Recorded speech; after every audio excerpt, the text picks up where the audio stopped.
আর সামনে যেতেই নীলিমা প্রতিদিনের মতো একটা থাপ্পড় উপহার দিয়ে চলে যেত। রুটিন ছিল তার এটা। সানভি কতবার যে বলেছে আর নীলিমার সামনে যাবে না, কিন্তু পরের দিন ঠিকই তার সামনে চলে গেছে। বাসায় এসে কেঁদেছে। আল্লাহ ছাড়া কেউ দেখেনি তার কান্না, শুনতে পায়নি একটা ছেলের আর্ত চিৎকার, বোঝেনি কখনো নীলিমা তাকে। অপরাধী সে, ধর্ষণ করেছে নীলিমাকে, তার নেই কোনো বেঁচে থাকার অধিকার। সে তো সত্যিই বলেছে ধর্ষক কখনো ভালোবাসতে পারে না, ছাদের একদম শেষ প্রান্তে চলে যায়, সুইসাইড করবে সে, তার আগে সিগারেটটা শেষ করে নিক। মনে মনে বলে সানভি একটা পায়ে নীলিমার কাছে মাপ চাওয়া দরকার, এখন না হোক গভীরটাতে হলেও তার কপালে একটা শেষ চুমু দিয়ে তারপর পাড়ি জমাবো দূর আকাশে। প্যাকেটে এখনও 8টা সিগারেট বাকি, আর একটা সিগারেট ধরায় সানভি। নেশা লেগে গেছে তার।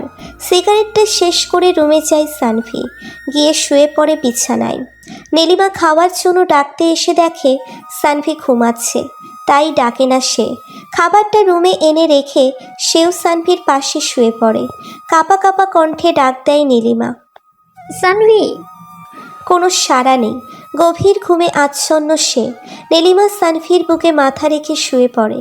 একটা অন্যরকম অনুভূতি কাজ করে তার মধ্যে, কেন জানি মনে হয় খারাপ কিছু ঘটতে চলেছে। নীলিমাও ঘুমিয়ে পড়ে। রাত গভীর হয়ে যায়, আশেপাশে সব কিছু স্তব্ধ, সবাই ঘুমাচ্ছে।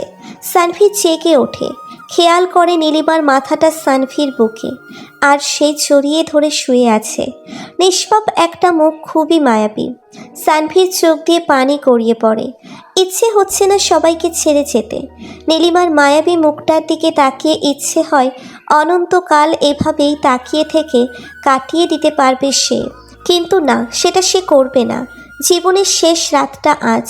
মন ভরে দেখে নীলিমাকে। খুব ইচ্ছে ছিল নীলিমাকে জড়িয়ে ধরে ঘুমাবে সে, কিন্তু সেই ইচ্ছেটা আর পূরণ হলো না তার। বারবার মাথায় একটা কথাই ঘোরে, ধর্ষক কখনো কাউকে ভালোবাসতে পারে না। আমি ধর্ষক, আমার বেঁচে থাকার কোনো অধিকার নেই। অভিনয় ছিল আমার 7 বছরের ভালোবাসা, তাকে আপন করে পাওয়ার যে চেপে গিয়েছিল, তাই করেছি ওসব। আমি কখনো কাউকে ভালোবাসতে পারি না, কারণ আমি ধর্ষক।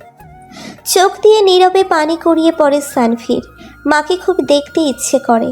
নিজেকে ছাড়িয়ে নিয়ে মায়ের রুমের দিকে পা বাড়ায় সানভি। বাইরে থেকে মাকে দেখে চলে আসে সানভি। শেষ ইচ্ছেটা পূরণ করে সে। নীলিমার কপালে আলতো করে একটা চুমু দেয় সে। তাকিয়ে থাকে নিষ্পাপ মুখটার দিকে, কারণ আজকেই শেষ দেখা, আর হবে না কোনো দিনও দেখা। কমে যাবে পৃথিবী থেকে একটা ধর্ষক, একটা অমানুষ। সানভি বারবার নীলিমার কপালে চুমু খেতে থাকে। তারপর মনে হয় এবার সময় শেষ, আর দেরি করা ঠিক হবে না। শেষবারের মতো বলে, I love you Nilima, I love you, আমাকে মাফ করে দিও। তারপর সব মায়া কাটিয়ে চলে আসে ছাদে।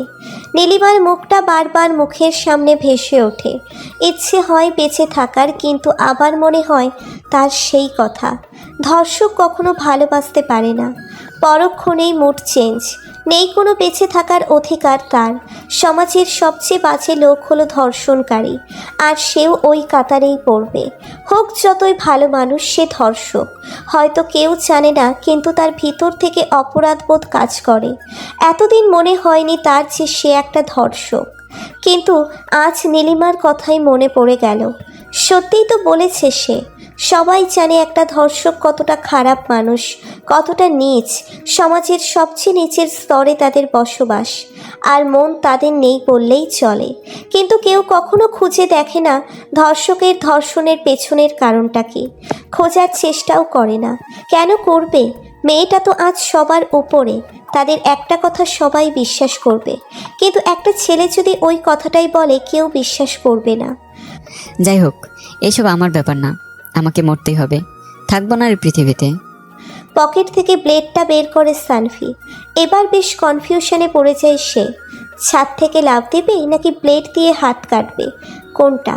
দারুণ একটা আইডিয়া এসে যায় মাথায়। আগে হাত কাটবে, তারপর লাফ দিবে। বাহ, নিজের মনেই প্রশংসা করে ওঠে সে। ধর্ষকের বুদ্ধি বলে কথা, একটু তো শার্প হওয়ারই কথা। ব্লেডটা হাতের উপর রাখে সে। আলতো করে চালায় সে হাতের উপর। উপরের চামড়াটা কেটে যায়। হালকা কাটছে, একটু একটু রক্ত বের হচ্ছে। এমন সময় ফোনটা বেজে ওঠে।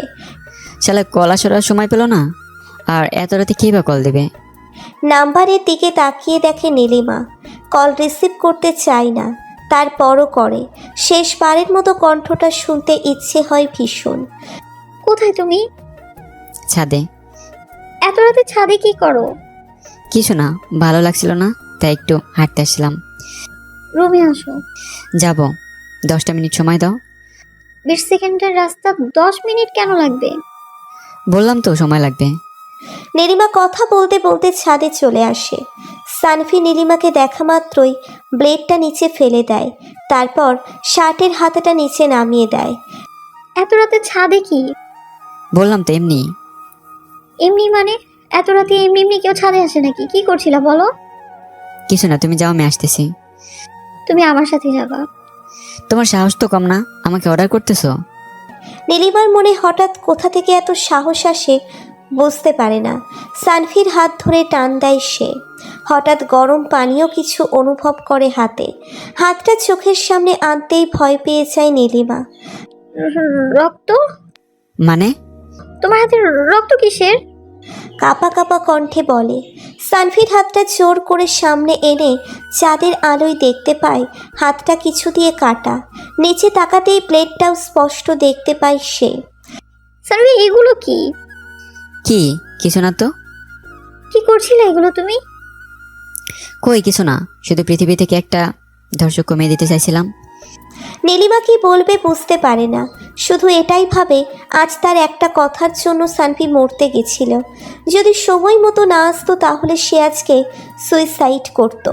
আর কিছুই ভাবতে পারে না সে। ব্লেডটা হাতে নিয়ে সানভির থেকে দূরে চলে যায় সে।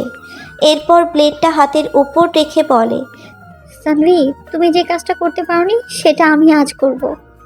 কি করছো তুমি? থামো, বলে নীলিমার দিকে এগোই। ওখানেই দাঁড়াও, সামনে এগুলো আমি ব্লেডটা চালিয়ে দিব বললাম। পাগলামি করো না নীলিমা, থামো। পাগলামি আমি না, তুমি করেছো এতদিন। যদি মেনেই না নিবে তাহলে বিয়ে কেন করেছিলে? রাস্তার পাশে ছেড়ে দিলে তো পারতে। নীলিমা চুপ করো প্লিজ। আজকে তোমার হাতে দুটো অপশন আছে, হয় তুমি আমায় ভালোবাসবা আগের মতো, নয়তো আমাকে চিরতরে হারাবা। সানভি এবার দোটানার মধ্যে পড়ে যায়। কি করবে সে? তুমি ভালোবাসবে না তাই তো? বলেই প্লেটটা জোরে চেপে ধরতেই হালকা কেটে যায়। সানভি চিৎকার করে বলে ওঠে। আমি তোমাকে ভালোবাসি। নীলিমা ব্লেডটা ফেলে দিয়ে দৌড়ে এসে সানভিকে জড়িয়ে ধরে। অনেক দিনের অপূর্ণ বুকটা আজ পূর্ণতা পেল। সানভি নীলিমার কপালে অজস্র চুমু দিতে লাগলো। নীলিমা হেসে ফেলল সানভির পাগলামি দেখে। তারপর দুজনের কাটা হাত দুটো থেকে রক্ত নিয়ে একসাথে করে সানভি বলল, মৃত্যুর আগ পর্যন্ত এই দুজনকে আর কেউ আলাদা করতে পারবে না। I love you. I love you too. Sanvi নীলিমাকে কোলে তুলে নেয়, তারপর রুমে চলে আসে। বিছানায় এনে নামিয়ে দেয় নীলিমাকে, তারপর হাত পা বেঁধে ফেলে দড়ি দিয়ে। আস্তে আস্তে নীলিমার দিকে এগিয়ে যায় সানভি, তারপর হাত দুটো চেপে ধরে। নেশাগ্রস্তের মতো ঠোঁটের দিকে তাকায়, তারপর ডুবে যায় নীলিমার ঠোঁটের মধ্যে। এখন ধর্ষণ হবে আবারও, তবে এবার জোর করে নয়, ভালোবেসে ধর্ষণ।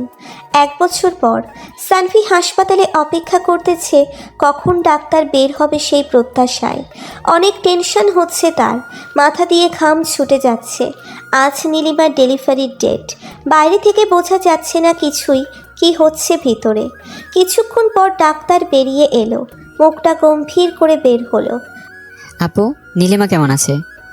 নীলিমা তো ভালোই আছে, তবে কি? আপনি বাবা হয়েছেন। বলেই মেয়েটি হেসে ওঠে। সানভি কোনো কিছুর প্রতীক্ষা না করে দৌড়ে ভেতরে ঢোকে। আমি বাবা হয়েছি? আনন্দে কথাটা আটকে যাচ্ছে। মুখ দিয়ে হাসি আর চোখ দিয়ে পানি পড়তেছে। নীলিমার হাতটা ধরে একটা চুমু দেয় সে, তারপর পিচ্ছিটার দিকে তাকায়। নাম কি রাখছো ওর? নীলাশা। হুস, তোমার সাথে কথা নাই। কেন? কারণ আমি এখন আমার আম্মুর সাথে কথা বলবো। হি হি করে হেসে ওঠে দুজনেই। হঠাৎ সানভির মাথায় একটা থাপ্পড় মারে কেউ। পিছনে তাকিয়ে দেখে তার বাবা। এখানে বসে থাকলে হবে? যা মিষ্টি নিয়ে আয়। আজ পুরো মিষ্টির দোকানটাই কিনে নিয়ে আসবো।